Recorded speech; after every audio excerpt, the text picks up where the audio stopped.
vai recuperar. que quando ela parar, tudo isso volta, se não piorar. Né? Então, assim, esse emagrecimento ele sempre tem que ser acompanhado com mudança dos hábitos de vida. Não tem jeito. A pessoa tem que se acostumar a comer menos. A pessoa tem que fazer exercícios físicos, porque ela pode ter um efeito momentâneo de emagrecimento. Ela pode até chegar no novo mais magra, né? Eu já vi médico falando aí, ó, perda de 10 quilos até o ano novo, faltando 40 dias. Nossa. Né? Então, assim, isso é um absurdo. Né? Então, a pessoa ela tem que perder gradualmente esse peso. Ela precisa perder de maneira consciente e saudável. Senão, isso não vai ficar depois. Agora, uma pergunta que eu tenho que fazer para vocês, que eu achei interessante também, que eu não sei. O que vocês indicariam para essas pessoas de procedimentos estéticos para a gente fazer concomitante ali, Isso. né? Junto com o processo de emagrecimento, a pessoa usando ou não um agonista de GLP-1, mas principalmente usando. Existem diversas estratégias. Eu acho que é uma questão de combinar com o paciente o que é o mais adequado para ele. Dentro da harmonização facial, da estética, existe um consenso de que, de formas gerais, quanto maior a injúria, maior o resultado. Então, se eu faço, por exemplo, um microagulhamento, eu estimulo o colágeno. Se eu faço um peeling superficial, eu estimulo o colágeno.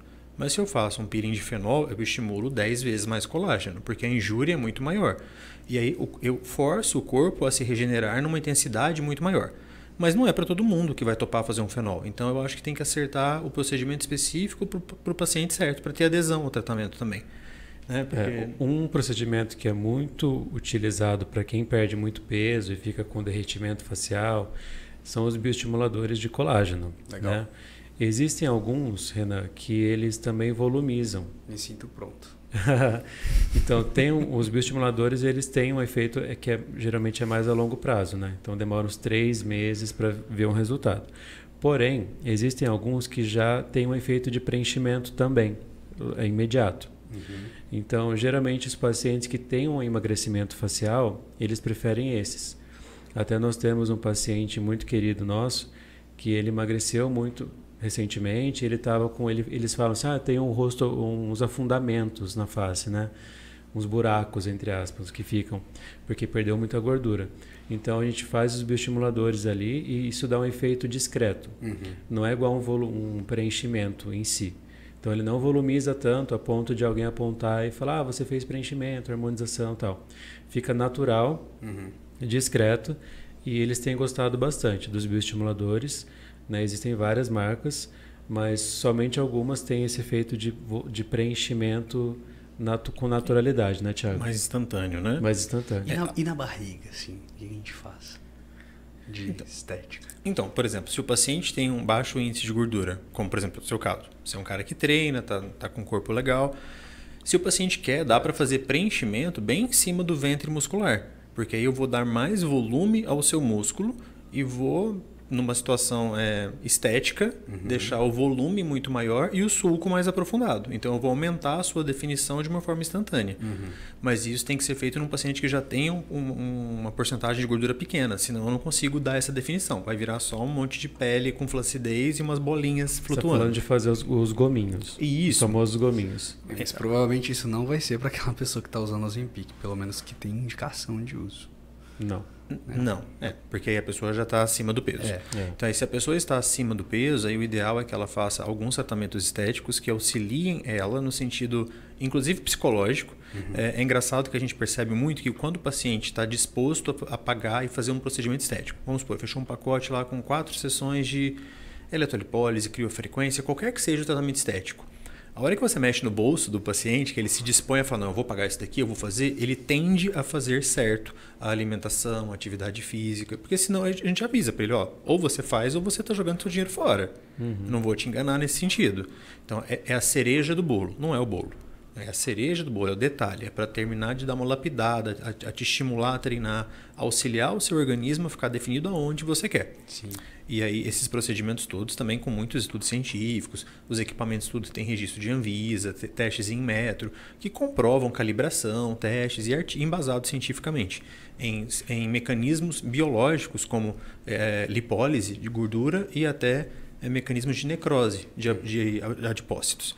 Então, dependendo de como você estimula essa célula, eu consigo desde gerar uma lise na membrana celular do adipócito, extravasamento ali do triacilglicerol para o meio extracelular, até mesmo induzir uma necrose celular, dependendo do nível do dano, que vai desencadear uma resposta inflamatória de fagocitose. Tipo uma criolipólise, por exemplo. Exatamente. A criolipólise vai por uma via de necrose. Sim. E aí o resultado de uma crio a gente vê mais ou menos uns 30 dias depois, no início. Demora um pouquinho. Sim. E também tem os bioestimuladores para abdômen, né? Que é muito comum. O paciente que emagrece muito rápido também, Renan, fica com o famoso umbigo triste. Né? O meu já está depressivo, tá, gente? Mas a gente consegue corrigir isso com os bioestimuladores, né, Thiago? Então não faz mágica, mas um pouquinho melhora. Os bioestimuladores na região abdominal, eles são interessantes porque eles aumentam a espessura dérmica e ao aumentar a espessura dérmica, a pele vai ficar mais firme. A derme ela é composta basicamente de fibras de colágeno e elastina, que são proteínas densas, fibrosas, né? bem mais rígidas do que outras estruturas que nós temos na pele, como por exemplo o ácido hialurônico, que é viscoso, é fluido. Então, quando a gente consegue estimular a síntese dessas proteínas, eu estou aumentando a espessura dérmica, aumentando a densidade, aumentando a força, a firmeza e o reposicionamento dos tecidos. E, em alguns casos, dá para associar um bioestimulador de uma forma líquida, como o Diogo estava falando, que alguns não volumizam, e aí a gente espalha isso bem por todo o abdômen. Ou pode até ser feito em alguma situação a mais com fios de PDO, por exemplo. PDO é a polidioxanona, é um bioestimulador no formato físico, no formato de um fio, onde a gente consegue inserir e auxiliar de uma forma mais concentrada em determinadas regiões, em vincos, enfim, ou até mesmo em áreas onde não há a indicação de um bioestimulador no formato líquido. Como, por exemplo, a glabela na face, né? Já saindo da barriga, mas algumas áreas a gente não pode usar bioestimulador líquido, aí tem que ser um bioestimulador físico, como, por exemplo, os fios. Os bioestimuladores, eles caem bem assim em qualquer situação de flacidez corporal, inclusive glúteo também. Quem emagrece muito, né, acaba ficando com o bumbum caído. Então a gente pode fazer, né, tia? Alguns também, daí como os que volumizam, né? Os bioestimuladores que volumizam ficam ótimos, como o Elancê, enfim. Não vou falar marca aqui, mas já falei. Mas existem N marcas, né, no mercado. Só para já que a gente falou, vamos falar de várias, né? Então temos o Elancê, que é a base do princípio ativo é a policaprolactona. Nós temos o Radiesse, onde o princípio ativo é a hidroxiapatita de cálcio. Nós temos o Sculptra, onde é o ácido L-polilático. Então, existem vários produtos no mercado. Temos o Harmonica, que é uma mistura de preenchedor com bioestimulador. Então ele tem ácido hialurônico e tem hidroxiapatita de cálcio no seu seringa. Então, as opções hoje são as mais variadas. É tudo uma questão de indicação, de conduta clínica, inclusive escolha do profissional. De repente, alguns profissionais vão ter uma determinada facilidade com tal produto, mais experiência, expertise com um do que com o outro. E talvez ele vá te indicar um ou outro por esse motivo também. Tá? Mas, de uma forma geral, todos eles têm excelentes resultados. Minha bateria está acabando, estou vendo aqui que está com 3%. Então, só para finalizar aqui a minha live... Gente, se vocês têm alguma dúvida sobre emagrecimento saudável, eu já fixei aqui o Instagram do Dr. Renan, que é Renan Carvalho A, certo? É isso aí. Pode adicionar o Dr. Renan lá no Instagram, chamar ele em box, marcar uma avaliação e aí já vai lá tomar um café conosco lá na clínica. A gente te emagrece, depois trata a flacidez que ficar se perder muita gordura. O tratamento é completo, né, Dr. Renan? Tem jeito pra tudo, né? Basta querer, né, gente? Só pra morte que não, né? É isso aí, gente. Agora eu queria falar sobre os hormônios. Até logo. Pode ser? Pode, vamos Porque lá. assim, eu imagino assim, Renan, se eu for no seu consultório, eu vou, tá, gente? Semana que vem tem horário com ele, tô agendado já. Um ano que ele fala isso. Mas eu tô agendado. Eu quero ficar sarado, né, Thiago? O Thiago também quer. Não é isso, Thiago? Se a gente quer perder gordura e ganhar músculo, não é isso? Eu já tô numa situação que é desespero. É o que der para fazer até dezembro, eu tô aceitando. Não tô com muitas expectativas, mas não. Aí assim, bom, primeira pergunta então, ainda fora de hormônios, mas como que faz para emagrecer sem perder músculo, Renan? Não tem como. It's impossible. Não tem como, né? Não tem jeito. São coisas impossíveis. Como é que eu ganho massa? E como se explica você então, querido? São processos. Gradativos, né? Gradativos. Você vai construindo aos poucos. Não tem como a gente fazer esses dois processos simultâneos. É. Porque ou você ganha massa ou você perde gordura.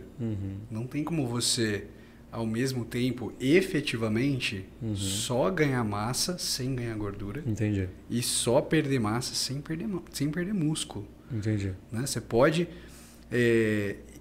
diminuir a quantidade que você perderia ou você ganharia de gordura através de determinados tratamentos. Legal. Né? Mas assim, são etapas. Uhum. Então, tem que respeitar ela, porque isso é uma coisa muito comum também, viu? Essa questão de você não conseguir respeitar, porque tem muito paciente que é carbofóbico. Tem medo de comer. Ah, é? Eu sou desses. Tem muita gente. Não, mas a gente come, né, bem? A gente tem medo, mas come. Tem medo, mas não tem vergonha, né? Não, mas... eu acho que existe uma mídia muito negativa em cima de carboidrato, né? Agora que eu tô perdendo um pouco disso. Agora que colocou lá, alto em açúcar nos produtos. É... Dá muito medo, né? Dá muito medo. Mas eu já entendi que o importante é o balanço calórico. Né? Positivo ou negativo para você crescer ou emagrecer, de uma forma geral. Desculpa, pode falar. Eu acho que as pessoas têm muito... Quando ela fala assim... Eu tenho uns pacientes que vêm para mim, por exemplo, eles falam assim, nossa, me falta definição muscular. Mas peraí, que músculo que você tem para definir? Toma essa! Você precisa do músculo primeiro. Aí ele vai, o paciente vai para o psicólogo em seguida. Dali para Rosário. Pro psiquiatra, para Rosário. Entendi. Rê, e tem gente que faz a gente vê muito atleta que faz como que é? Bucking? Tem o cutting e o booking. O booking e depois o cutting. Tem alguma sequência? Você sabe dizer sobre isso? Geralmente você faz um booking primeiro. Né? Você cresce, depois você seca. E os hormônios aí, por exemplo, para uma pessoa que está em booking, os hormônios são interessantes para... Olha, essa é uma pergunta difícil de responder. Né? Eu acho que isso tem que ser interessante para cada pessoa. Né?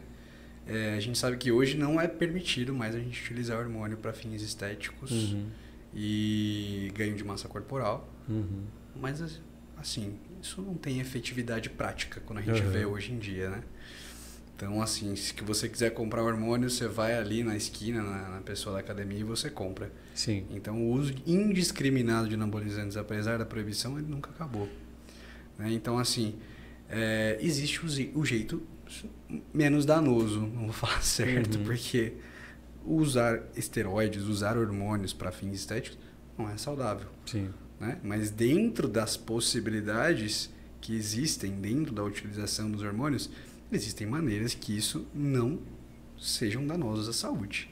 Entendi. Né? Controle, acompanhamento, um profissional, né? Exato. Exames. Personal para ajudar também. Exato. Tem protetores também para evitar efeitos colaterais, né? Mas indicação médica mesmo, isso não existe, né? Sim. Mas tem paciente que tem a quantidade de testosterona bem baixa também, né? E aí, realmente... Isso é uma coisa que a gente tem que... Quem for homem aí, gente, pelo menos uma vez na vida, na nossa idade aqui, de 20 a 40 anos, a gente precisa saber qual que é o nível de testosterona, pensando em homens, do nosso organismo. Porque o grande problema é o seguinte, a gente vai lá, dosa a nossa testosterona com 20 anos. Ela vai lá, 600. Valor super bom. Só que aí você vai dosar sua testo de novo quando você tem 40, 50. Aí ela tá 400. 350. Aí o médico vai olhar para sua testo e falar assim, pô, tá normal. A pessoa tá cansada. Para aquela idade, né? A pessoa tá com indisposição, tá com perda de massa muscular, né? Tá com a libido baixa. Só que essa testosterona, olhando no exame, ela tá normal.